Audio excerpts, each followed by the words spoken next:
It's funny, I never used to think about the fact about loving myself. I just wasn't that guy. The thing about loving myself actually came when I hit rock bottom. And I really hit bottom, and it was a desperate attempt to save myself. And in this desperate moment, I made this vow to myself. I vowed to love myself. And it was a longer vow, but it was about loving myself. Where that came from, I had no idea. I still don't. It was a pure primal vow. It came from like a deep place of literally I was trying to save myself. When I realized that, I don't know how to do that. And I got to figure out, because I made a commitment to myself, and a vow to yourself is a sacred act. Yep. You do that, you keep it, and life will change. And I have to figure out how to do it.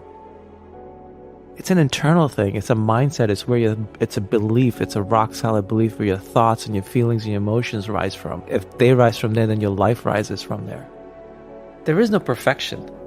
That's very important to realize. It's not like, oh, now I've hit it. You're just doing the work. Every day, just doing the work. And it compounds. And before you know it, it's running on its own. And there's no failure either. If you're doing the work, you're succeeding. We're human beings, right? And fundamentally, like the mind, we're stuck with the human mind, this monkey brain that runs around on this untamed horse, right? The details differ, but I think the core is the same. And fundamentally, it's fear and love. You can't fight fear. Like fear, it's a concept that I've learned is that, light and darkness. You can't fight darkness. Darkness is the absence of light. So what you do is you work on the light, you bring the light in, and that takes away the darkness. Yeah. And so that's something I actually really learned on my own in trying to save myself, was if I worked on the light, it would take care of the rest. And that's love. Love is ultimately light. When you feel love, you feel light. There's a lightness inside, for lack of a better word. It's a fundamental truth. And then from there, where do you go? Honestly, I felt like at that time, I remember I was in my apartment, and I felt like a crazy man. I was just trying everything in my head, because I was like, okay, I can't do this from the outside because I feel miserable on the inside. So I was like, okay, I feel miserable on the inside. What's going to make that better?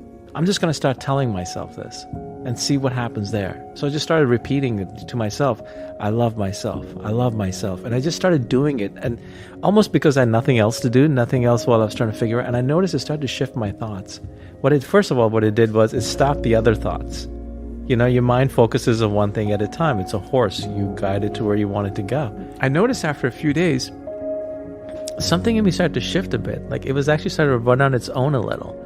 And then I tricked it. I added feeling to it. Where I just and look, we can make ourselves feel anything we want. And that was the game changer. I started adding feel. I just used to breathe in deep and feel it inside, because why not? I had nothing to lose. I think a really valuable part of the book that you say is maybe when you first start telling yourself that, you don't really believe it, and it's really hard to feel it. Yeah, it's a step-by-step thing. And I realized that because if you do it too fast, your mind... it'll fight back. All these old patterns and the old demons will come up. So the best thing is do it just step by step.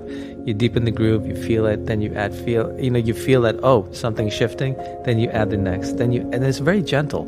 Yeah. And it's all you're doing is, the mind's all over the place all during the day anyway. You're just shifting it, training it to go a certain way.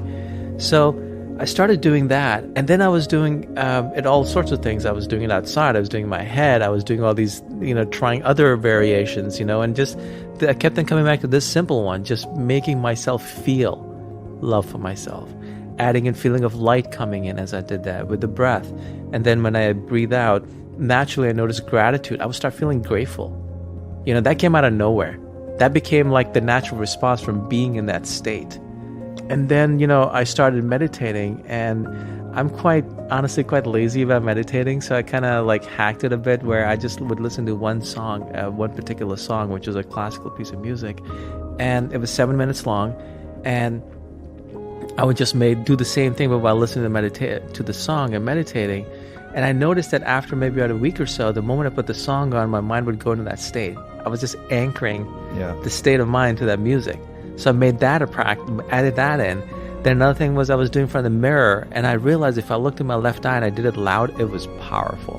The mind is strong. The training of the mind, the old self is strong, and it'll kick in. And it's just doing the work, getting up and doing the work, And it compounds, man. It really compounds.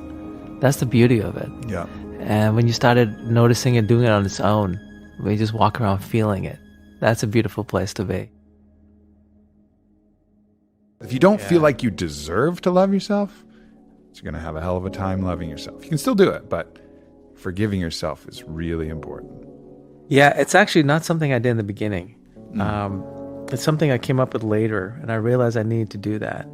And, I'm a big believer in everything starts from within. If you want to love others, love yourself first. If you want to forgive others, forgive yourself first. You can't set others free without you freeing yourself first.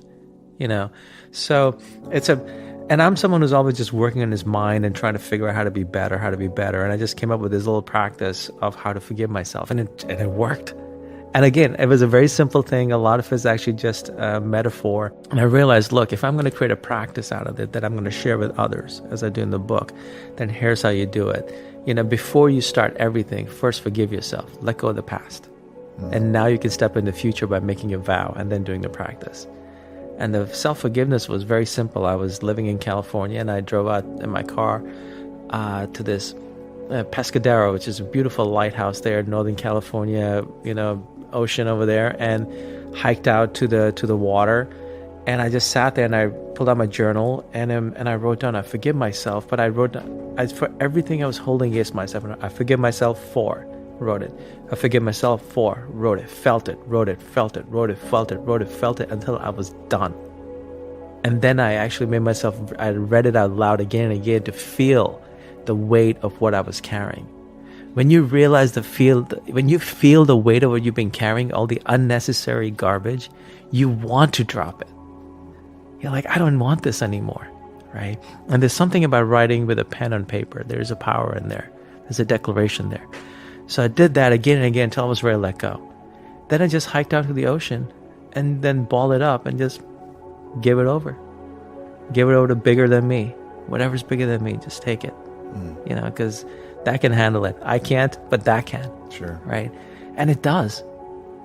And then I realized this is the perfect time to write the vow. Because I recommit to myself occasionally, Sure. right? And this is the perfect time to write the vow. I've just let go of the past. Let me create my future. So let me write a vow to love myself and the way I'm going to love myself in the future. And then set out to do it. So it was a beautiful little transition. And I think it just took what I had done before to such a great level that now, anytime I write down the vow, I do the self-forgiveness exercise. And you don't need to go by an ocean or anything. You can throw in the toilet, in the garbage. You can burn it. You can burn it. Yeah. You can do whatever you want. It's the intention. You're letting go. You're giving it over. Actually, last time I did it, I think I threw it in the garbage disposal. Yeah. Done, Yeah. gone. Like I've given it over. I've dropped the weight. Time to actually fly.